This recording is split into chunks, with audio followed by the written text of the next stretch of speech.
Welcome back. Are you ready to dive back into Gerry Adkins's rules of high-level thinking? I am. This is where it gets really interesting. Last time we were talking about how much our thoughts really do shape our reality. Yeah, how we can actually, like Adkins says, create our reality, for better or for worse, with just our thoughts. And now in these next few chapters, it's like he's giving us the tools to actually, take control. Exactly. Chapters 4 through 7 are all about putting those high-level thinking skills into practice. Yeah, so let's get right into it. Chapter 4, Adkins lays out these different types of reasoning. He calls it the engine. We got the keys to the engine last time, and now he's teaching us to drive. I like that. Okay, so the engine in this case is what? Reasoning. Reasoning, exactly. And just like any powerful engine, there's different ways to use it, different types of reasoning. And chapters 4 through 7 really go deep on that. How to use them, when to use them. And why they matter. Exactly why it matters for problem solving, for decision making, for really just living a more successful life. Okay, so chapter 4, he breaks down like what are the different types of reasoning? He focuses on 3 main categories: deductive, inductive, and analogical. So like a mechanic, you need to know which tool to use for which job. Exactly. Okay, so let's start with deductive reasoning. Deductive reasoning, it's all about certainty. It's basically taking a general truth, a rule, and applying it to a specific case. So if the general rule holds true, then the specific conclusion must also be true. Exactly. If A equals B and B equals C, then A equals C. Okay, so like that classic example, all mammals are warm-blooded, dogs are mammals, therefore dogs are warm-blooded. There you go, you got it. That's deductive reasoning in a nutshell. And this is something that, that Adkins argues is a key part of high-level thinking. Absolutely. It allows us to make those connections, to see the logical consequences of even just our assumptions and build solid arguments. And honestly, we use it all the time without even realizing it. Choosing which route to take to work based on traffic patterns, deciding what to wear based on the weather, it's deduction in action. Wow, I never thought of it like that. Okay, so we've got deductive reasoning. What about inductive reasoning? So inductive reasoning is more about spotting patterns. You're making a broader guess based on specific observations. Okay, so instead of starting with a rule, like in deductive reasoning, you're looking for a rule. Exactly. You're going from specific to general. It's how scientists work. They run experiments, they gather data, and from those specific results, they draw broader conclusions. But, and this is a big but inductive reasoning isn't always foolproof. Right, like you were saying earlier about birds, like all birds can fly. Exactly. Just because you've seen 100 birds that can fly doesn't mean that all birds can fly. Penguin. Penguins, exactly. So with inductive reasoning, you're kind of it's more like an educated guess. Okay. And this is where it gets tricky because, as Adkins points out, our brains are hardwired to see patterns even when they don't exist. We love to see cause and effect, make sense of the world, right? Right. And so sometimes we jump to conclusions based on limited information. Exactly. We might see a pattern where there isn't one, or we might ignore evidence that contradicts what we already believe, what we want to believe. Confirmation bias. Exactly. And that's why critical thinking is so important with inductive reasoning. Okay, so we've got deduction, which is about certainty. We've got induction, which is more about probability and patterns and like our human tendency to kind of sometimes see patterns that aren't there. And the need to challenge those patterns. Okay. What about the third type of reasoning? Analogical reasoning. Okay, so analogical reasoning, this one's all about making comparisons to understand something new. It's about finding similarities between things that on the surface might seem totally different. Okay, so like using a metaphor to explain a complex idea. Yes, exactly.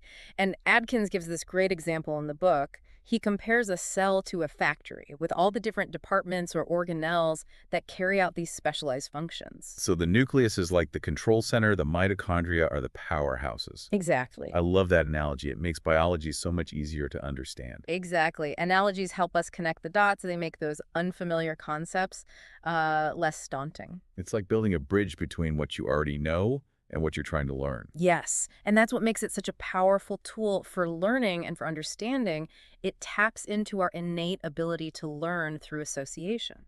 That's so cool. And Adkins devotes a whole chapter to this. He does a whole chapter on the power of analogies with more real-life examples and showing how they can be used to explain everything from scientific concepts to business strategies. Okay, so this is where those aha moments happen, right? Those moments when like a complex idea suddenly clicks because we've connected it to something familiar. Precisely. And it's not just about understanding these concepts in theory. Adkins keeps emphasizing how this translates to real-life success. Which makes sense, right? Yeah. If we can understand things better, then we can make better decisions. Exactly. And that's what we'll explore more as we go deeper into the next chapters. Okay. But before we get into those examples, can we talk a bit more about the potential downsides of analogies? Because I know they can sometimes be a little misleading. Oh, for sure, for sure. Analogies are powerful tools, but they do have their limitations. No analogy is perfect, and it's important to be aware of those limitations. Can you give us an example? Yeah, well, let's take that analogy of the brain as a computer. It's a really helpful starting point. But as Adkins cautions us, it can lead to a very limited view of human potential if we rely on it too much. Okay. Have you ever felt limited by your brain power? All the time. Right, like you could achieve so much more if your brain could just store more information. Yeah, if I could just think faster or something. Right, exactly. But what if our potential isn't actually limited by our brain capacity in the same way that a computer's is? What if our brains are actually capable of things that we can't even imagine yet? Mm-hmm. Things that go beyond the limits of that analogy. And I think that's what Adkins wants us to remember. So it's like use analogies as a tool, but don't let them become a cage for your thinking. Exactly, exactly. It's about not like boxing yourself in, you know? Right. So are there any other potential downsides to analogical reasoning that Adkins covers? Yeah, well, he also cautions against like leaning too heavily on analogies when you're making decisions. Okay. Because while they can provide a helpful framework, like a starting point, every situation is unique. It has its own like nuances. Right, it's like that saying, if all you have is a hammer, everything looks like a nail. Exactly, exactly. You can fall into that trap of forcing situations to fit your existing analogies instead of seeing them for what they really are. Okay, yeah. So how do we use analogies effectively without, falling into those traps? Well, Adkins suggests using them as starting points for understanding, not ending points. They're like bridges, to new information, but you have to be willing to cross that bridge and then explore the new territory, on its own terms. Don't be afraid to leave the bridge behind once you've crossed it. Ooh, I like that. Okay, we're ready to cross some bridges. Let's get into some of the real life examples that Adkins uses, because in chapter 6, he really dives into inductive reasoning, right? He does, he does. And one of the examples that I think is so relevant today is how companies use data to predict our future behavior. Oh, like those eerily accurate product recommendations you get online. Exactly. Yeah. Exactly. It's all about collecting these data points on you. Uh-huh. What you've purchased, what you've clicked on, how long you lingered on a page. Oh, wow. All of those are individual actions that add up to a pattern. And they use that to predict what we're going to do next. It's kind of amazing and also a little creepy. It is a little creepy, but it's a perfect example of inductive reasoning in action. And it's not just online shopping. It's streaming services, recommending movies and shows. It's social media, tailoring our news feeds. It's all based on algorithms that are constantly analyzing data and making predictions about what we're going to do next.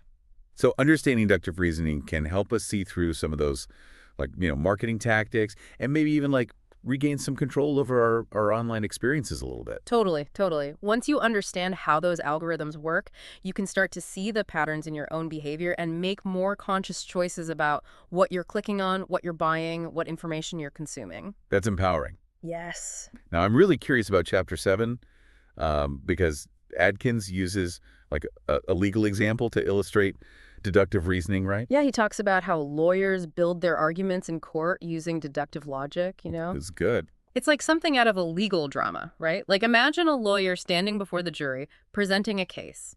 They start with a general legal principle, something that everybody agrees on, like someone who breaks into a home with the intent to steal is guilty of burglary. Okay, so that's our general rule, our starting point. Right, exactly. And then they present evidence, fingerprints at the scene, witness testimony, maybe even security footage. And all of it is pointing to the fact that the defendant's actions fit that definition of burglary. So it's like a puzzle. They're putting all these pieces together, connecting that general rule to the specific evidence to lead to this kind of undeniable conclusion. Exactly. And that's the power of deductive reasoning. If the premises are true and the logic is sound, the conclusion is inescapable. But it also seems like it could be used to mislead people, right? what if those starting premises, those general rules, aren't actually true? That's the danger of any logical fallacy, right? Yeah. Someone can present an argument that on the surface sounds totally logical and reasonable, but it's based on a false premise. So you have to think critically about it. Exactly. You have to always be on the lookout for those hidden assumptions. Okay, yeah. This is really interesting stuff. We've talked about deductive reasoning, inductive reasoning. I want to circle back to analogical reasoning for a minute because that one's my favorite. Yeah. What other gems did Adkins offer in chapter 5? Oh, he had so many good ones. One that really stuck with me was his comparison of a government to a ship. Ooh, I like that. Tell me more. So he uses this to explain the concept of checks and balances, right? Just like a ship needs all these different parts working together to function properly, a government relies on these different branches with separate powers. Okay, so the legislative branch is like the engine, providing the power to move forward, and the executive branch is like the rudder, steering the ship. Exactly, exactly. And then you've got the judicial branch, which is like the navigator, right? Making sure that the ship stays on course and doesn't violate any laws of the sea, so to speak. I love that because it makes it so much easier to understand. And just like on a ship, if one part of that system fails, the whole thing is at risk. For sure. Sure. And when those branches are in conflict with each other, disagreeing over the best course of action, it's like the ship is caught in a storm. Totally. And that's where those checks and balances come in. Exactly. Each branch has a role to play in keeping the others in check, preventing any one branch from becoming too powerful or, steering the ship in the wrong direction. Oh, that's brilliant. Adkins is really a master of using these analogies to explain these complex ideas in a way that just makes sense. He really is. He Yeah. really is. But as we were talking about earlier, he's careful to remind us that analogies are just tools. Right. They're helpful, but we shouldn't take them literally. It's about using those comparisons as a starting point, as a way to grasp the main idea, but then being willing to look beyond the analogy, to see all the nuances and the complexities that make each situation unique. Yeah, I love that. So we've talked about the power of these different reasoning types, how they can help us understand the world around us, make better decisions, even see through some of those, marketing ploys that are designed to manipulate us. But how does this all tie back to Adkins's main message about high-level thinking? How does mastering these reasoning skills actually lead to greater success in our lives? That is the million-dollar question, isn't it? It really is. I think, for Adkins, it all boils down to this, self-awareness, and control. By understanding these different types of reasoning, we become more conscious of our own thought processes. We start to recognize, okay, am I using deduction here? Am I using induction? Am I using an analogy? And we start to understand the strengths and weaknesses of each approach. So it's instead of just thinking, we're thinking about how we're thinking. Exactly, exactly. We become the architects of our own thought patterns. Ooh, I like that. And that level of self-awareness is so crucial, for making good judgments, for solving problems effectively, for not falling prey to all those mental shortcuts and biases that can really trip us up. Right. It's like having a mental owner's manual for your own brain. Yes. Once you understand how your thinking works, Yeah. you can start to fine-tune the engine. I love that analogy. And just like a well-maintained engine, a well-trained mind runs more smoothly, more efficiently. Yeah, it's about being more intentional, more deliberate, I guess, in our thinking. Precisely. And that's what he means by high-level thinking, right? It's not just about being smart or knowing a lot of stuff. It's about having the tools and the self-awareness to actually use your intelligence effectively. It's about being in the driver's seat of your own mind. Absolutely. And that's a powerful place to be. It is. Yeah. So as we wrap up this deep dive into, Adkins' toolkit for high-level thinking, what's the one key takeaway you hope our listeners will take with them? Oh, that's a great question. I would say just pay attention to how you're thinking, when you're facing a decision, when you're struggling with a problem, or even when you encounter just a new piece of information. Stop and ask yourself, okay, what kind of reasoning am I using here? What assumptions am I making? Yeah. And are they valid? Am I falling into any of those logical traps that we talked about? Right. It's about asking those critical questions, those why questions, instead of just accepting things at face value. Exactly, exactly. Don't be afraid to challenge your own thinking. Look for evidence. Consider different perspectives. Because ultimately, like Adkins reminds us, Our thoughts really do have the power to shape our reality. They do. And if we want to create a better future for ourselves and for the world, I think it starts with mastering, the art of thinking itself. I love that. Well said. This has been an amazing deep dive, so many great actionable insights. Thank you so much for joining me on this journey. My pleasure. Always a good time. And to our listeners, thank you for joining us. We'll see you next time for another deep dive. Welcome back, everybody. We're diving into something pretty crucial this time, especially for those of you who are already digging into Gerry Adkins' Real Wealth Blueprint. We're on book 3, can you believe it? Book 3 already. That's fantastic. This time we're really zeroing in on chapters 8 and 9. And let me tell you, these chapters get into some seriously next-level thinking. We're talking about making smarter decisions, not just with your money, but in your businesses too. Absolutely. A lot of folks, they get to this point in the series. And by the way, you can find Gerry's books on Amazon if you're just joining us. But they get to this point and they're eager to jump into like specific investment strategies or business model. Right. They want the nitty-gritty, the how-tos. Exactly. But Gerry, he's clever, you see. He knows that before you even touch that stuff, you got to have the right mindset. It's like laying the foundation before you build the skyscraper. 100%. Chapters 8 and 9, they're all about giving you that mental edge. Chapter 8 in particular, it's like a crash course in spotting those sneaky mental traps that trip us all up. He calls them logical fallacies. Logical fallacies.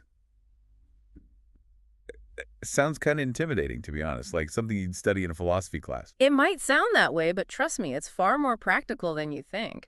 We've all fallen victim to these fallacies, like that time you invested in a stock just because everyone else was talking about it. Ooh, don't remind me. That was not my finest financial moment. See? That's the bandwagon effect in action. Yeah. We assume that if everyone's doing something, it must be the right thing to do. But Gerry, he warns us against that kind of blind faith. So how do we avoid these mental traps? Do we need to become, like, logic experts? You don't need a PhD in philosophy. It's more about awareness. Chapter 8 is all about shining a light on those common thinking errors so you can spot them a mile away. Okay, starting to see how this could be helpful. But what about Chapter 9? Where do those advanced thinking techniques come in? Now that's where things get really interesting. Imagine this. You're evaluating a business opportunity, right? Let's say it's, I don't know, a trendy new food truck versus a well-established deli. Perfect example. Chapter 9 would tell you to use what's called abductive reasoning. Basically, it's about thinking like a detective. Okay, I'm intrigued. How do I channel my inner Sherlock Holmes with this food truck versus deli dilemma? Well, instead of just seeing what's on the surface, like how long the lines are at the food truck or how tasty the deli sandwiches look, you dig deeper. So what am I looking for? You're looking for the why behind the what. Why is that food truck so popular? Is it just a fad, or are they offering something truly unique? And for the deli, it'd be about understanding why they've managed to stay in business for so long, right? Exactly. Maybe they have a loyal customer base that swears by their potato salad, or maybe they've got prime real estate that keeps the rent low. It's about uncovering those hidden factors that contribute to their success. So it's not just about picking the safer option, but about really dissecting both opportunities to make a more informed decision.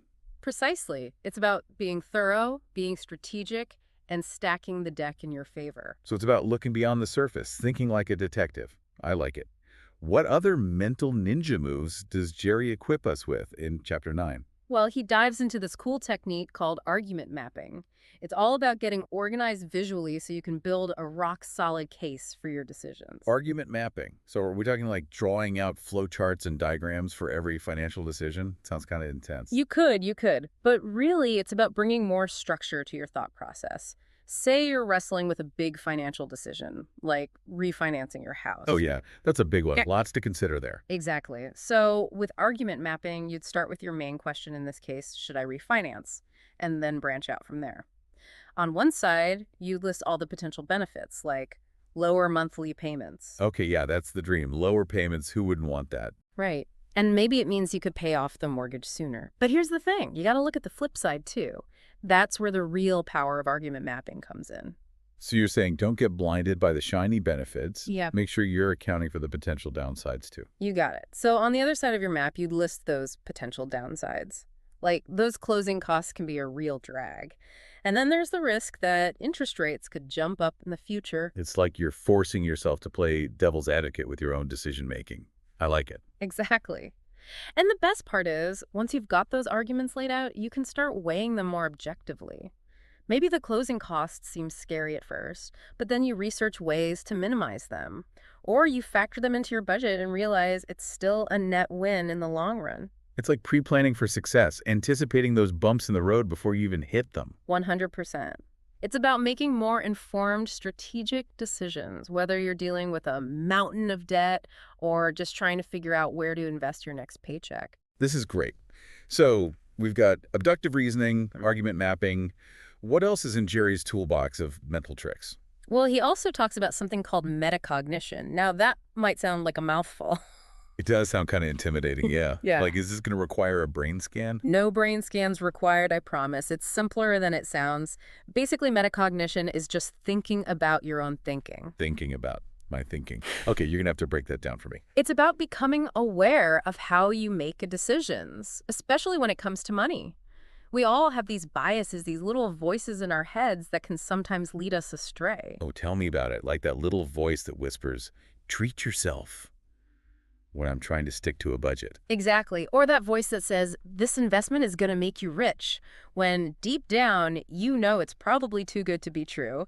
Metacognition is about hitting the pause button on those voices and asking yourself, am I thinking clearly here? Or am I letting my emotions get the best of me? So it's like having an inner Jiminy Cricket on your shoulder, giving you a little nudge when you're about to wander off the path. I like it. So how do we actually practice this metacognition thing? Do we need to, like, meditate or something? It can be as simple as asking yourself a few key questions before making a decision, like, what's motivating this choice? Is it fear, greed, or is it based on solid reasoning and evidence? So basically, we need to become our own financial therapists, constantly checking in with ourselves to make sure we're not self-sabotaging. Exactly. It's about being honest with yourself, recognizing your weaknesses, and making decisions from a place of awareness, not impulsivity. It's like we're taking back control of our finances by first taking control of our minds. Powerful stuff. It's all connected. And the more you practice these techniques, the abductive reasoning, the argument mapping, the metacognition, the better you'll become at making those smart strategic choices that lead to real, lasting financial success. This is incredible. Gerry's basically giving us the mental blueprint for building a wealthier future. But wait, there's more. Right. There's always more. Yeah. What other brain-boosting gems does Gerry have in store for us? Well, he also introduces this really interesting concept called first principles thinking. It's about breaking down complex problems into their most basic, fundamental truths. Okay, first principles thinking. That sounds intense. Give me an example. How would that work if I'm trying to, say, save more money? So let's say you're tired of living paycheck to paycheck, right? First principles thinking would say, okay, what's the most fundamental truth about saving money? And it really boils down to this. You got to spend less than you earn. Okay, yeah, that's pretty basic. Right.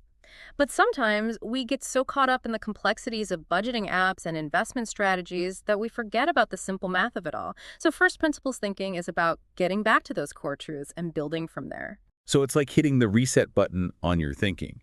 Instead of getting bogged down by all the conventional advice out there, you're like, okay, what are the first principles here? What actually matters? Exactly. And from there, you can start exploring creative solutions.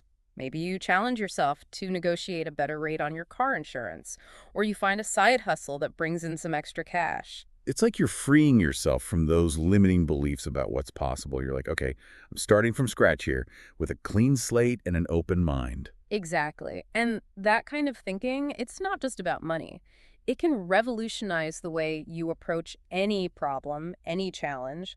It's about being adaptable, resourceful, and always open to new possibilities. Okay, so we spent this whole deep dive upgrading our brains, learning to think like financial detectives, and it's been pretty amazing.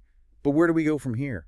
Well, the real magic happens when you take these tools, these mental models that Gerry's laid out for us, and you start applying them to your own life. Right. It's not just about reading the book. It's about putting those lessons into action. Exactly. It's like we've been working out in the mental gym, we've built up some serious thinking muscles, and now it's time to go out there and use them. So no more autopilot, right? Yeah. We're taking conscious control of our financial decisions and hopefully seeing some real results. That's the goal. And you know, one thing I really appreciate about Gerry's approach is that he emphasizes that it's a journey, not a race. It's not about getting rich quick. It's about building wealth sustainably over time. Exactly. And there will be bumps along the way for sure. There will be setbacks. There will be moments where you question everything. Those moments when that little voice in your head is like, see, this whole financial responsibility thing is a scam, just buy the lottery ticket. Exactly. But that's where that growth mindset comes in, right? Remember that. Oh, yeah, that's where you tell that little voice, hey, pipe down, I got this, I'm learning, I'm growing, and I'm not giving up on myself. That's the spirit. And the more you practice these tools, the more confident you'll become in your ability to navigate those challenges and make those tough decisions. It's like anything else in life.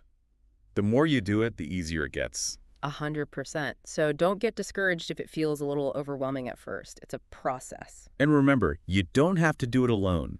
Gerry has an incredible community, the IBC Club, where you can connect with like-minded people who are also on this journey. It's such a supportive and inspiring community, people sharing their wins, their challenges, their aha moments. I love that. It's like having a team of financial cheerleaders in your corner, helping you stay motivated and accountable. Exactly. So if you're ready to take that next step, definitely check out the IBC Club. You can find all the details on Gerry's website. And on that note, it's time for us to wrap up this deep dive. But listener, don't let the conversation end here. Keep exploring these ideas, keep refining your thinking, and keep building that blueprint for a wealthier future. You got this. We'll see you on our next deep dive adventure.